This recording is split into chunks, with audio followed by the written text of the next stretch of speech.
Le retrait du Parti démocratique de Côte d'Ivoire du processus de mise en place du parti unifié RHDP continue de faire réagir les acteurs de la scène politique ivoirienne. Les ministres Félix Anoblé et Touré Mamadou, le porte-parole du Rassemblement des Républicains, ont au cours d'une rencontre indiqué que cette décision d'Henri Konan Bédié, le président du plus vieux parti de Côte d'Ivoire, ne pourra en aucun cas fragiliser le parti unifié RHDP. Elle vient plutôt mettre fin à la situation de flou qui prévalait depuis un moment entre les ex-alliés.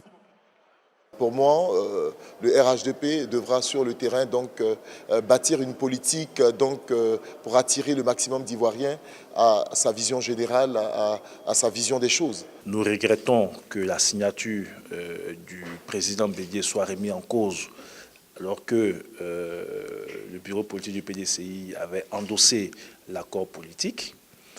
Le président Ouattara a fixé un cap.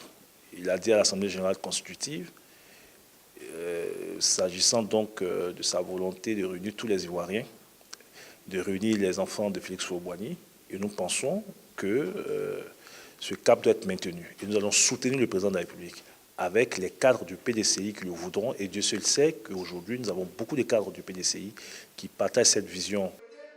À travers un communiqué rendu public ce jeudi, l'ex-parti unique note avoir constaté que le 16 juillet dernier, l'Assemblée générale constitutive du parti unifié dénommé RHDP s'est tenue sans que son leader, qui était le président de la conférence des présidents des partis membres du RHDP, ne soit convoqué. Le PDCI s'interroge donc sur les motivations réelles de la précipitation avec laquelle le parti unifié RHDP a été lancé au mépris des délais minimaux de 12 à 18 mois impartis sur la finalisation de ce projet. Le parti a également fait observer que des membres non signataires de l'accord du 12 avril, comme fondateurs, ont participé à la création de ce parti, notamment le mouvement sur les traces d'Houphouët-Boigny.